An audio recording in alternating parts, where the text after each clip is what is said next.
What if your ego is quietly costing you the very things you say that you want? Better numbers, deeper relationships, more freedom and more fun, and dare I say results on the golf course? In today's conversation, former all-time leading salesperson turned coach, author, and podcast host Casey Jacox joins me to unpack how humility, curiosity, and relationship-driven leadership can help you win in business, golf, and fatherhood without burning yourself or everyone else around you out. This was a absolutely thrilling perspective-shifting conversation for me personally, and I know you're going to get a vast amount of knowledge and potential impact out of it. The reason I say potential is all of the awareness and information you're going to accumulate is fantastic, but my reminder, as always, is make sure you take both notes and action on the learning lessons that Casey shares. And quick couple pieces of information on Casey, and we're going to dive right in. He's an author, keynote speaker, executive coach, sales advisor, former collegiate quarterback, and the host of the Quarterback Dadcast. After a 20-year career in corporate leadership, where, by the way, he became the all-time leading salesperson at his company, he shifted his focus to helping leaders communicate more effectively, build stronger relationships, and lead with humility in business and at home. He's the author of Win the Relationship, Not the Deal, and is widely known for his work with elite athletes, high-performing executives, and entrepreneurial founders. He just so happens to also be a single-digit handicap golfer. His son plays collegiate golf, and he's one hell of an incredible person, father, husband, mentor, leader that I am so grateful I connected with. I'll shout out my good buddy, Zach Tyser, for introducing the two of us. We've really built a great friendship. I'm excited to share Casey with you. So without further ado, please help me welcome Casey to the Scratch Golfers Mindset podcast. Casey, you have a 20-year career in corporate leadership where for the time you were there, you were, and quote me, you can correct me if I'm wrong, the all-time leading salesperson at your company. And what's really curious for me that I have to ask you is when you are incentivized to go faster, to sell more, to do more, how do you avoid attaching your self-worth to your results and your achievements? Oh, big question out of the gate. Well, I think my quarterback coach in college, this is like maybe an Uncle Rico moment from Napoleon Dynamite out of the gate. He said, Casey, if you ever have to tell me how good you are, you're not that good. When you're great, I'll tell you. In high school, I had an injury that starting quarterback in high school, and I had was supposed to go to this school, that school, do this, do that. Got hurt, lost my senior year, didn't play at all. Had to watch a guy break our single season passing yardage record, took us to state playoffs, first time in 20 years, got named second team All-League quarterback. I had to watch. So I think those stories I shared are what kept me humble. And I never wanted to be a guy in corporate that we'd go on these awards trips every year because I think if you achieved enough, you'd be able to go to like the annual incentive trip. I didn't want to be the guy that was the one hit wonder and like, hey, whatever happened to Casey? Yeah. So for me, my CEO one time when I would give a speech usually at this trip, and he would say often, he goes, man, you had a bigger year this year than you did last year, but you're more humble this year. And that was the most important, like part of the best comments I ever got. I don't know if he even knew it, but it just grounded me. I was like, I don't ever want to be an a-hole that thinks he's better than everybody else. And I don't know if it's the quarterback in me because it's like I need my lineman to block for me, and I don't want to call them fat and ugly, and then next thing you know, they're doing the old Olay, and I'm getting killed. It's like I didn't want to do that. So, I hope that answers your question. But yeah, to me, it's like we always can get better. The game of golf teaches us that. So. What do you attribute that humility to, or has it always been instilled in you? How have you arrived at such a deep place of humility? I mean, I'd be naive to think I definitely was born that way a little bit. I think my parents were really, really grounded with that. I had amazing high school football coach, guy named Marty Osborne, guy named Glenn Dacus, Jeff Shoemake, Matt Sorotsky. Those were, huge mentors in my life. Got into college, played football, and even the mentors continued. Guys like Bo Baldwin, John Zamberlin, John Pica. And I think I was just a little bit of a naive optimist throughout life. And you don't know, and you don't realize you're doing great things. And even when I go back to watch a football game where I went to college, I'm like, I did that? There's no way I did that. I love that. I mean, it's interesting because, again, and you work with these individuals too. We're addicted to success. I mean, we're incentivized, and we get the financial wealth, or we get the status, the validation, the accomplishment, the acknowledgement. It's so addicting. We want more. We want more. And a lot of individuals have come on this show and they've said they're addicted to success, just like cocaine or heroin. They want more. They want more. What I find really interesting in my preparation and getting to know you before we hit the record button is, although most people are conditioned to chase more and more, your focus is instead on relationships. Tell me more about the underlying value of relationships that most high-performing individuals miss out on. I think they treat them like transactions. It's like, what are you gonna do for me now? And they don't realize that, to me, I think the best quarterbacks are like the best leaders. They know everybody's name on the team, whether you're on special teams, whether you're the scout team, defense, whether the backup kicker, still on the team. You can still be nice to people. It doesn't cost anything to be nice. And I think people like that tend to see the bigger picture. I think when you're grounded in curiosity and humility and vulnerability, I think those are like relationship builder superpowers that I unleash and teach and unlock every day. And I constantly work on them for myself. But I think when you treat relationships like a bank, it's a lot more better outcomes. Like, meaning that what I mean by that is, if I'm like with Bank of America, but if I want to go to Chase and I don't have an account with them, but I just go up to them like, hey, I'd like to borrow $80 million. They're like, would you have an account with us? Like, no. Well, then why would you have $80 million? But if I invested money in the bank and let it grow, then they'd give me some of the money back. And so, just like anything, you get what you put out. You get out what you put into it. And I think of relationships kind of like a boomerang, where if I'm serving others, if I'm always thinking about doing the positive thing, if I'm trying to be nice first, go out of my way first to help someone else, and I don't keep score, but the next morning I tend to have boomerangs coming back at me, and they come back to me often.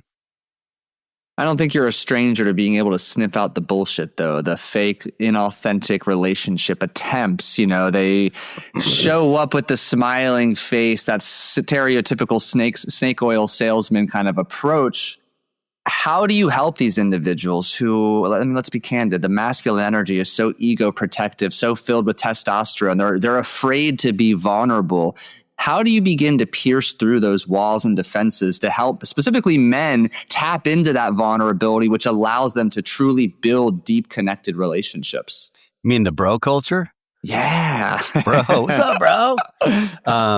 Well, I with all humility, I think the fact that I can walk the walk, and I've yet to have been hired by a company, it would call the staffing or consulting industry, that has not achieved what I achieved. So I don't lead with that, but if they call bullshit on me, or if they try to like challenge me, I can go back to like asking questions to see, and then have them walk right into like, oh wait, maybe I haven't done as much as I think I've done. Yeah. I think how you sniff it out is like questions, and you test people a little bit. I've had people reach out to me thinking their outreach is good, and they said, Casey, I'd love to learn more about your podcast, Winning the Relationship. I go, that's not the name of my podcast. Or, hey, Casey, have you ever thought about writing a book? I'm like, wow. So instead, all I responded with was the Amazon link. I love that. And I didn't hear back from them. So maybe they didn't want to buy it. That's fine. But I'm like, just do. And I feel bad for a lot of these people, because I think it's a leadership issue, where the leaders are teaching this behavior, or they're allowing it. And usually those people that are inauthentic relationships are fear driven, not curiosity driven. And what's the difference? Fear meaning you're doing things because you're afraid of doing it, or fear based is you're afraid to ask for help. But if you're curiosity driven, saying I don't know is celebrated, but let's do something about it. Yeah. Because I think we all are flawed. And I think one thing when I work with sales and leaders whether it's an executive or a sales team, I'm going to say, hey, before we get started, can we disagree that we're both flawed human beings and we both have gaps? And just we'll start with like a level of honesty, because I think we both can realize that. And I'm not going to try to teach you to do something that I haven't done myself. But I want to go, but circling back to the question you asked a second ago, I think one of the ways that relationships get strengthened, I don't want to make sure I forget to say this, that get strengthened is the power of saying no. Where I think sometimes in the bro culture, we always say, yeah, we can help you. Yep, we got you. Versus, you know what? I don't think I'm the right fit. And let me try to find you someone different. And when my son was 7 years old, he asked me, hey, Dad, what do you do for your job? And I couldn't have said, well, Ryder, Dad provides staffing and consultative solutions within the design, SDS, software development lifecycle. He'd be like, what the hell does that mean, Dad? So I told him, I make friends for a living. And when friends need help, I help them out, and then they'll pay me money. But sometimes a friend will ask me for help, and I'm the wrong friend, so I got to find him a new friend. Now, my buddies gave me a hard time, like, Jacox, you can't frickin' teach your son that. He's going to be asking for 20s at recess. I'm like, no, he's not. But I can kind of joke with it. But in theory, if you just change your mindset, like, I want to just go help people. And if I can help them, great. If I can't, that's okay too. And it kind of forces you to live in a mindset of abundance, because there's so much opportunity for us all. Yet sometimes we put so much energy on the wrong opportunity, or we think like, oh my God, if I lose this, I'm going to go out of business. No, you aren't. Yeah. It's a story you're telling yourself. Yeah. I don't know if it's been your experience, though I imagine you've seen it, maybe even lived it yourself. For one early part of your chapter is that oftentimes humility is mistaken for weakness, playing small. Asking for help is the last thing a man should ever do. He should have all the answers or figure out himself. So when you're working with an individual who has those stories, those patterns of thinking and behaving, where do you begin in terms of dismantling them to give them a chance to write a new story? I think it's just trying to find out what's causing that. I try to get to the root of, even if someone says, "Oh, I'm really curious," and I don't like asking for help. I said, "Well, tell me what happens when you need help and you just lie to somebody. What happens when you get called out and you get exposed?" Like, well, I haven't. I go, but what happens when it does happen? I'd rather you not find that out. And I think kind of like you've probably heard of the mindset or the mantra, fake it till you make it. I think that's the worst advice you can give. I hate it. And I hate it so much that I got tested one day where I was speaking. This is like 3 years ago. And the vice president of marketing for this company that hired me to come in and speak at their sales kickoff, their vice president of marketing is up there, and he tells the story. And he's telling their teams, sometimes, guys, we got to fake it till you make it. Now, I'm going right after him, and I have a slide that's probably 30 minutes away that's going to tell them to do the exact opposite. And I'm like, oh God, what am I going to do? I'm like, F it. So right before I start this, I go off script in a hurry. CEO's like, I go, hey, has anybody seen the movie Old School? And everyone's like, oh yeah, some people have. I said, remember the part when he says, when Vince Vaughn says we got to go earmuffs to the baby? And I go, I need everybody to go earmuffs real quick, except the vice president of marketing. He and I are going to have a quick little chat.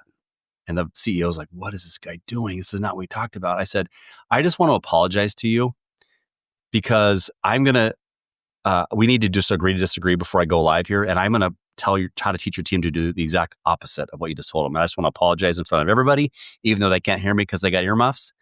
But I hope that we can, after I get done, you can say, hey, I still disagree with you. Or I'm going to say, oh, maybe you have a good point, because I think when we fake it till you make it, you're not being vulnerable. And when salespeople look at their client and you're trying to get their business, and clients telling them stuff, and maybe the seller has no idea what the person's talking about. I learned this from one of my mentors. He said, Casey, there's this thing called seller deficit disorder, which these are the two biggest reasons why they hate salespeople. Number one, they don't listen. And number two, they don't understand my business. So I've yet to meet the perfect person ever. And for 20 years, I could easily sit back and say, man, I was this, I was that. I'm in a new career now. I'm in the world of an author, a podcaster, a coach, a speaker. I'm learning every day. Yeah. And to me, there's people you can change, or sometimes you can't. But when people see it for themselves and change, And I've been very lucky to work with some people that have like checked their ego, and I made it their idea through just curiosity and silence. But when they make the change, it is so rewarding as the coach, but it's even more rewarding for the person because they have so much gratitude for themselves and me because I helped them. But I'm like, dude, you did the work. I didn't do it. I just asked questions and shut up. Yeah.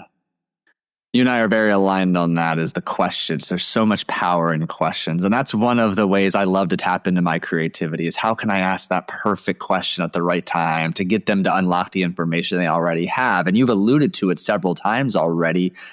Is there a handful of, questions you regularly go to when beginning to work with new clients that helps to reliably reveal their blind spots, the areas of themselves or their business that's really been holding them back? Well, there's two. And I had to check my ego because when I first got taught this at age 41, which was years ago, I didn't want to do it because it sounded weird, but it's because my ego was tested. And I was like, well, how am I going to do that? Yeah. So when I go meet with people, so imagine I was trying to sell you something, pens or water bottles. I'd say, Paul, hey, thanks for your time. I know we just spoke a few days ago. I'm excited to learn more about you and your team today. But before we get started, describe what would make today a successful outcome for you in the 30 minutes we have today. And I just shut up and stare at you. And so two things are going to happen. Either going to say, Casey, what the hell? You've been trying to meet me for 6 months. You might tell me all about your company. Well, I could do that, Paul, but I have about 12 hours of content I could deliver. You gave me 30 minutes, and I'm sure you didn't take this meeting unless you really wanted a free lunch. But I'm hopeful just to maybe learn a little bit what prompted you to say, hey, I'll give this guy a chance. And I'd like to learn more about this and this. Great. Tell me more about that. And when I say, tell me more about that, I might be jinxing myself. But I've yet to have somebody say, Casey, I don't want to tell you any more about that. I'm done talking about me. They keep talking because I'm genuinely curious and I like to know. The other question I love asking is inspecting how well have I messaged the service or product that I deliver. Meaning that a gap many salespeople struggle with, that I see it every day, is they meet with Paul, and then 3 months later, Paul forgot what I do. Paul called my competitor. I'm like, Paul, you're supposed to be studying my marketing material every night with your kids at night. Why didn't you memorize what I do for a living? And that's not Paul's fault. It's my fault for not asking. So I always say, after I meet with them for maybe a few months, I might check back and I'll say, if you were to I want to ask you a question that prompted a really fascinating conversation with another client of mine, and she was talking about this and this and this. And I said, imagine that you just got promoted to the dream job of your choice, and you are now responsible for everything. You're responsible for all buying, people, process, technology. And I need to know right now, why would you tell me 2 reasons why you'd call Casey for A and B, and then tell me 2 reasons why you wouldn't. And so I'm trying to find out, A, what box am I in? Is she really clear on what I do or don't do? And the opportunity for me is to either say, you know what, actually, the things you think I'm good at, I'm not good at. I'm glad we talked, and I'd actually be better at the things you think I suck at. I'm actually better at that. And my goal of asking you this, Mr. and Mrs. Client, is just to make sure that you have clarity on what we do well, and so that I put myself in a position to compete if those opportunities arise. Let's take it one step further. If we're now going to apply it specific to the individual who's beginning to understand, okay, my ego is what's holding me back from whether it's new sales metric, better leadership, more income, better impact. What are the questions on an individual level that we need to be asking ourselves to let go of the ego, let go of the attachment to results and achievement? Assuming, power of assumption, or them telling themselves, oh man, this deal's going to close next week. Casey, you've been saying that for 3 years. It's not going to close next week, and that's okay. I think sometimes sellers or leaders don't want to ask, hey, thank you for your time meeting with me today. Tell me, is there any question I didn't ask that I should have asked that would have made today more impactful for you? Yeah. I think the power of just practicing asking questions. So maybe sometimes just asking one of your clients, hey, tell me what's the best question a supplier's ever asked you and why? Get the answers to the test. Ask them. Yeah. I think I love that you're a curiosity guy too. I think curiosity is a skill that you can get better at. It takes practice. Most people don't like to practice. They like to wing it. which means you want to practice on your clients or you want to practice on your employees, which I don't think either one would be happy that you told them that. But when we slow down, these cliches in life are true. And success leaves clues, right? So the phrase "slow down to go fast," I can think of so many examples where that made sense for me. So I don't know. Those are just a couple examples. I don't know if that helps answer your question, but absolutely does. I mean, I say this all the time. I don't think anyone's ever reciprocated it back, is that the cliches are true. They're so simple and profound because they work. And people are so quick to assume simple means easy. That's not the case, but there's beauty in simplicity, especially when you're tackling a big, audacious goal and you accept how hard it's going to be. It becomes easier, as simple and funny as that sounds. Now, we've alluded, actually, I have to do this first. I wanted to share one of the creative questions I ask, which we do different things in our line of work. We're still helping individuals be the best version of themselves in different arenas. But one of my favorite questions I like to ask is, Casey, tell me more about the part of you that you hate, repress, or avoid. And you don't have to answer that, but no, I will. Let's be vulnerable. I'll walk the walk here. Well, I used to do it. It was my anxiety of not being a handy guy, because all men are supposed to be handy. And so on my tool belt, I have Crayola, paper, scissors, and glue stick. Now I just don't have the mind to see it. And so instead of oppressing it, now I just make fun of myself and celebrate it. And I'm like, you're right. I don't know how to fix stuff. I can be a great second hand and I'll go get a screwdriver for you. But how many words can you type per minute? How many audience? What's the biggest audience you've ever spoken in front of? So we got strengths and weaknesses, looks like. You're better than me. I'm better than you. Call it even. That's so funny because I have such a depth of relatability there. My toolbox is filled with the numbers of people who can come fix things around my house. Hey, we got to keep America going. Outsource it. Absolutely. I had a limiting belief for a while I'm not handy that I attributed to my relationship with my dad for a long time. And I still remember to this day at 29, I bought my first house and I'm sitting there building the bookcases and I'm like, I just fucking did this. Yes, all these years of repressing this handiness, I can follow directions. I've got patience. I can use a hammer. Well, I'm the guy that puts together stuff. Now it was put together, but there's like 3 parts that are still not there. I'm like, well, shit. My wife's like, where does that go? I'm like, it works. We don't need it. I'm like, yes, we do. I'm like, no, we don't. So, and she's more handy than me, which I call that a win. Yeah, celebrate it. So you just, beautiful demonstration. We're letting go of the ego. We're really leaning into our strengths, accepting it's okay to ask for help when one of our weaknesses comes into play. If everybody listening here made the commitment to, let's call it, bench their ego for 30 days, what measurable improvements, whether in their professional life, their personal life, or dare I say even on the golf course, do you believe would begin to show up? Well, I'll give you a corporate example, and then I'll give you a golf example. So the corporate example, I have one real one right now. I'm working with a large company. Well, a lot of leaders, probably I've worked with close to 35 of them. I'm working with 10 of them right now. And one of the guys was the leader that was just like, he'd lose his shit. He'd get mad at people. He'd tell them what to do and they wouldn't do it. I said, whose idea is it right now? He's like, what do you mean? I go, why are you getting frustrated? Because they're not doing what I wanted to do. I go, that's because whose idea is it? Well, it's mine. I go, Tell me what's wrong with that. He's like, wow, I didn't think about it that way. I go, well, let's think about if we slow down and make it your company's idea, your employee's idea. Because they don't see the problem yet. You see it, they don't see it yet. That's on you. So if we slow down, watch what will happen. I've talked to him now 6 times. The guy's like a changed dude.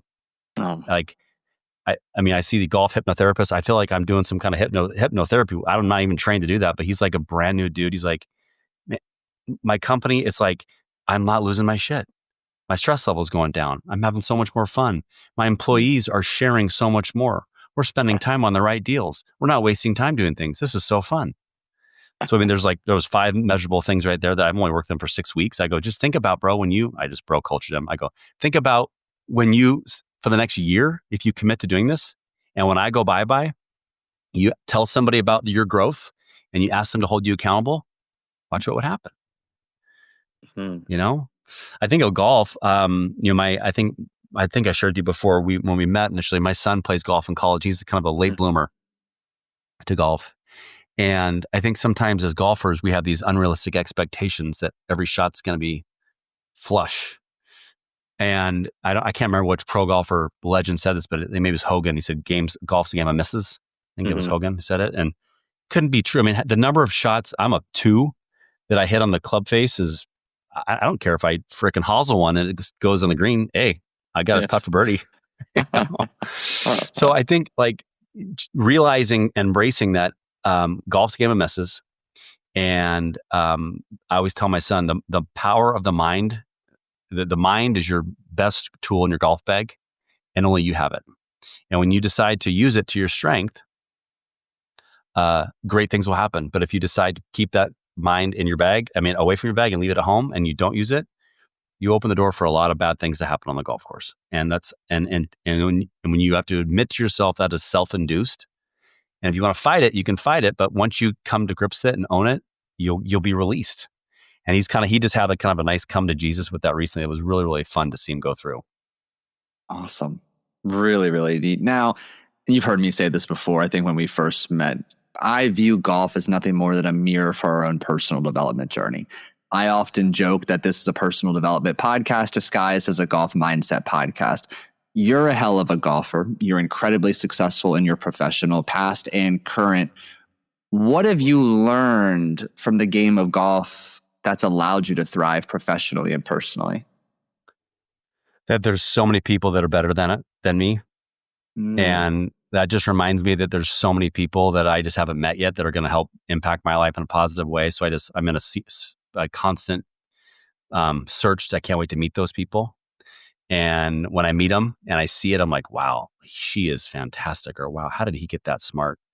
And then I just show gratitude and I just tell them, man, I would be honored to spend some time with you if I could do this or do that. Here's a story.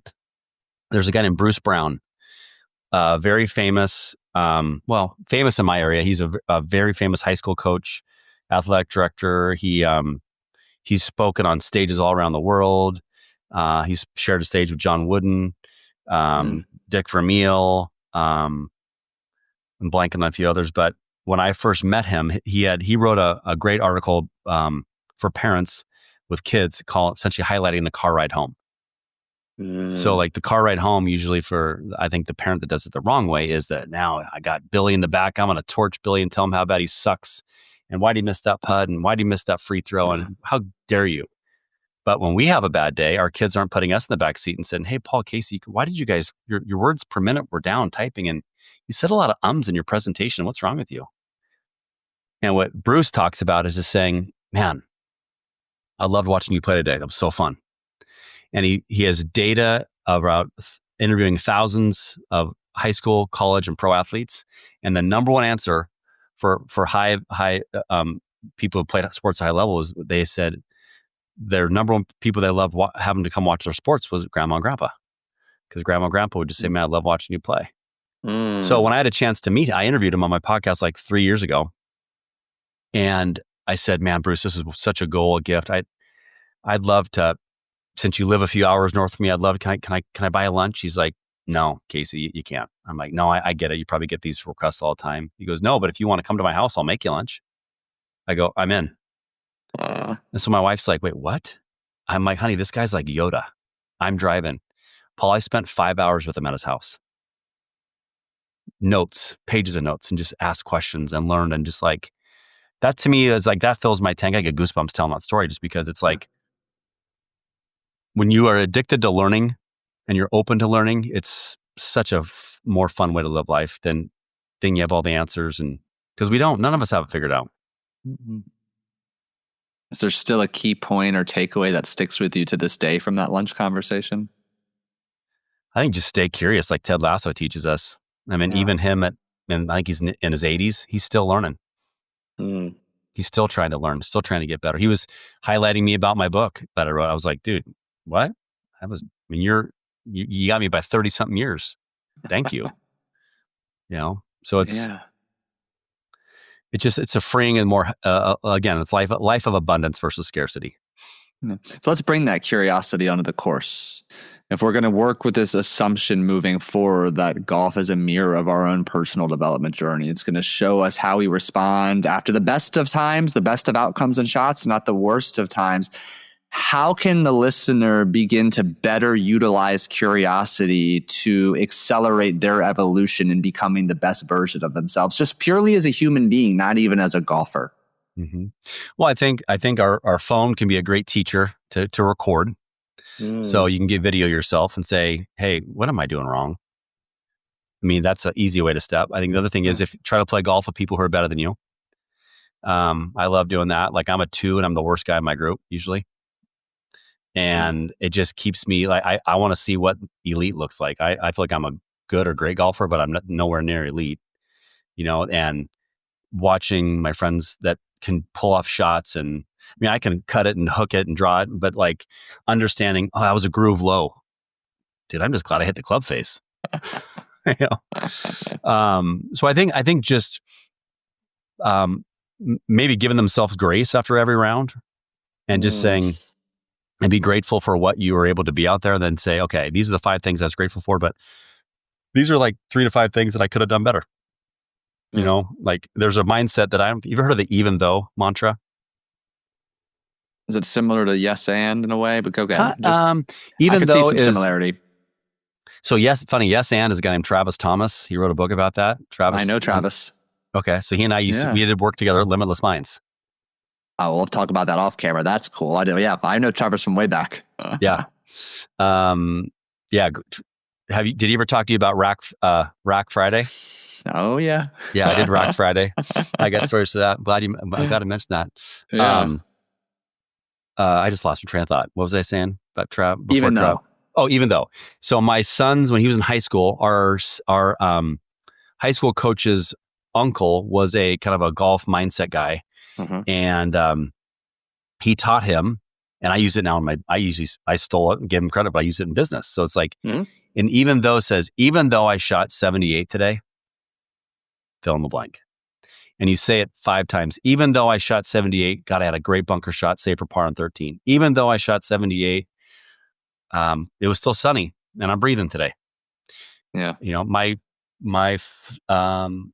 me, I'm like, even though I didn't play as well as I did, I don't have cancer. And as corny as that may sound, like there's people that would love to shoot 96 and not have cancer. So I think to me that just living in that gratitude and even though is just a great mantra that helps you just kind of stay grounded. I love that. I appreciate you sharing that. Yeah, you bet, man. Yeah. What have you learned about yourself through the game of golf all these years, working your way down to it too? What stands out about your biggest takeaway or learning lesson about you, Casey? That we're so far from perfect. We have so much to grow and learn, and that I've learned that if I don't have a birdie, I'm most likely going to birdie 18, and it'll make me want to come back for more. And it happened again this past weekend. I've learned to laugh off the bad shots. I've learned that when I get frustrated, if I try to lean into the frustration, I'm going to play worse. So I've learned just to say, well, that wasn't good, and let's try not to do that again. I've learned I've further learned the mind is one of our strongest tools. Like I mentioned earlier, I'm a big visualization guy. So if I see it, if I feel it, if I commit to it, and then once I swing and let go, it's like, it's out of my control. But when I'm really locked in and visually see something, I don't know what percent, but I feel like a high percent of the time I can pull it off. I just don't, I've learned that sometimes I don't get that level of focus and commitment over each shot, which is what separates probably us from the pros. You brought up an interesting point there, and I appreciate you sharing recognition and awareness that leaning into that frustration or even sometimes borderline anger doesn't serve you. It's not the fuel that you want to run and use the remainder of your round. How do you begin to diffuse the fuel, the temper, the anger in the entrepreneur who thinks that's his superpower? When I get mad, I'm most productive, or when I'm angry, I'm at my best. How do you help them understand that perhaps it's gratitude, compassion, and love that becomes a more efficient and sustainable fuel source? Well, I'd say, let's say that you said that to me. I'd say, well, great. I love that you love that, Paul, but you rest your teams running scared because you scared the shit out of them and you're freaking out. You might think you play better mad, but I don't want to ride in a cart with you. So you can. So I think the person who, just like the person who plays bad, I always tell my son, don't be a dick. It's not their fault you're playing bad. Yeah. It's so. If that's who they think they are, I'd say, well, then let's try something else. Next time it happens, try doing the exact opposite and see if you can get through it to another way. And then if truly that's not who you can become, ask, is that, if someone was doing that to you, would you want to be around that person? My guess is probably no. No, we don't like being around people who are yelling and screaming and throwing clubs. And if you are, you can go play a different golf course. I'm not with you, bro. Yeah, not for me. Not inviting you back. Yeah, it's interesting. I like that approach, is helping them do the polar opposite and just simply observe, stay curious, collect data, and see what the impact is. And I don't want to say 100% of the time, but more often than not, it's probably a very positive impact that opens their eyes to there is another way to achieve an even better result. You said something. I love that you exactly what you said, but you said something earlier in the interview about unlocking with curiosity. Mm-hmm. And I think like one thing I work with, like maybe my kids or even my clients I work with, that might help people is, I always say it's not what we say that closes a deal, it's what we ask. And it's not what we say that helps make us new friends or get, it's what we ask. And so I think about if we can almost visually create ourselves like we are all custodians, but I'm not asking you to clean the shitter in the shower. I'm just thinking of a custodian at a school or a hospital. And these custodians, usually on their hip, they have keys. And those keys, I'll ask them, what do the keys do? Well, they open doors. Exactly. So think about if you as a relationship builder or a golfer or a leader or a father, if we use the right key to any conversation and we ask the right question at the right time, it'll unlock the door or unlock to get past that certain thing versus trying to force or convince or, and once I learned that, I look introspectively versus externally, like, why can't you get this? Well, because I'm not making sense. I'm the problem, not them. I like that analogy. It's a good framework. Shift gears a little bit. Okay. You spend a lot of time doing an incredible job interviewing numerous high-performing dads. And as a new dad myself, as the time of recording this, my little one turns 1 on Tuesday. It's Thursday today. Sweet. What's the quiet, the invisible pressure that you see fathers carry that they rarely talk about, but shapes how they show up for their kids? Well, I would amend what you said. I think I've interviewed high performing and low performing, and every dad. My goal is to just interview dads, and whether you're high performing or not, doesn't matter. We all have the same job description. We got the same job description when we left the hospital. It's like, keep them healthy, keep them safe, keep them out of jail. Good luck. Right. And we didn't have to pass a test. They just gave us a driver's license to be a dad, which is kind of scary. We should have to pass a test to become a dad, but we don't. I think what I see a lot of dads struggle with is a couple things. One, patience. Guilty as charged.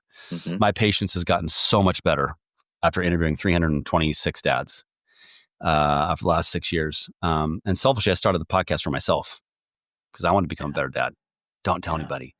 I think a lot of dads fight the ability of being present and the phone.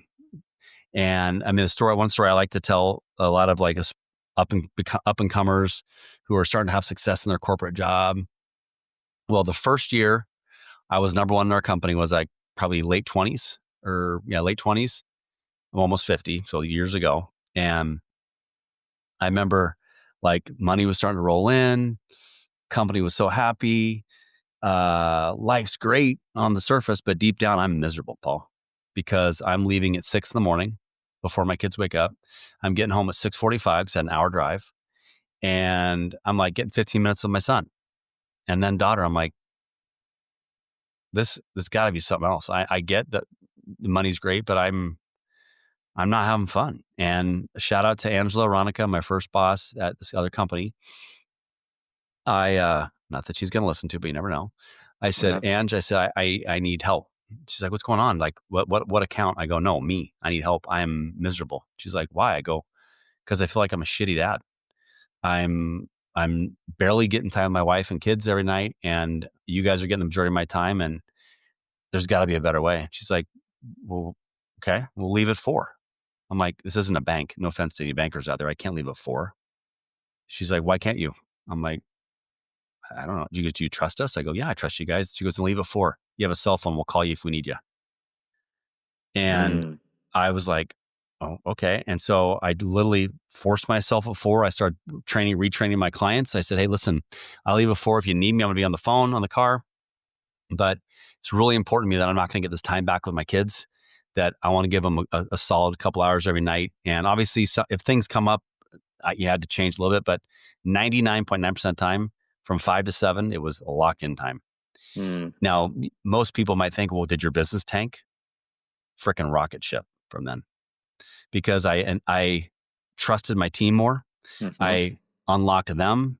I got more out of them. I started to scale because I could do more strategy type stuff. And it's funny that we had probably, after I did that, maybe we had 5 or 6 other people do it. And we became one of the most successful offices in our company's history. Mm. I mean, I equate to that type of change. And for me as a father, I like telling younger dads that, because there's always a way. There's always a way to get creative if you really just are curious enough to learn and be honest with your boss or just say, hey. And sometimes companies don't celebrate that. And if they don't, that sucks. But Yeah. if they do, sometimes you got to ask for help. And hopefully I can be an example to somebody that if it can work for me in a publicly traded company with high pressure, I still figure out a way to get it done. I'm really glad you shared, because I know people needed to hear that. I needed to hear that. And I shared with you, I think briefly when we met, I've shared a little on my show, in the theme of vulnerability. My son was not planned, and his mom and I were not married or anything. And when he was born and the excitement kind of starts to fade. It's like, okay, I need to work more. I need to provide. I need to make money. His mom's not working. What do we do?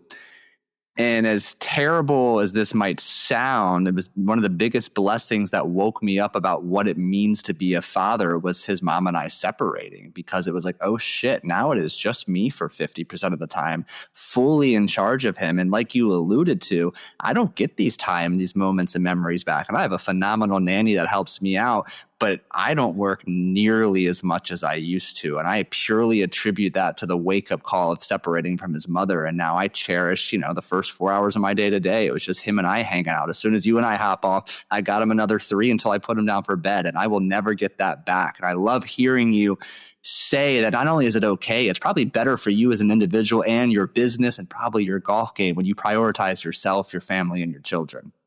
Well, so I can give you, that's an early stage. Uh-huh. I still applied that last week. Mm. So I usually go to this conference for the last 4 years, and I spoke the last 3 years, and it generated consulting business each year. Yeah. And I realized that I either could say yes and go to Florida, or I could say no and go watch my son play in his last fall college golf tournament. Easy answer. And so I apologized. I said, listen, I'm sorry, conference people. I can't go this year because I know that in 10 years I'll regret not going to watch my son. But I'm going to find you someone that does very similar work to me and I think is just as good. So I introduced him to a competitor of mine. But I don't see him as a competitor.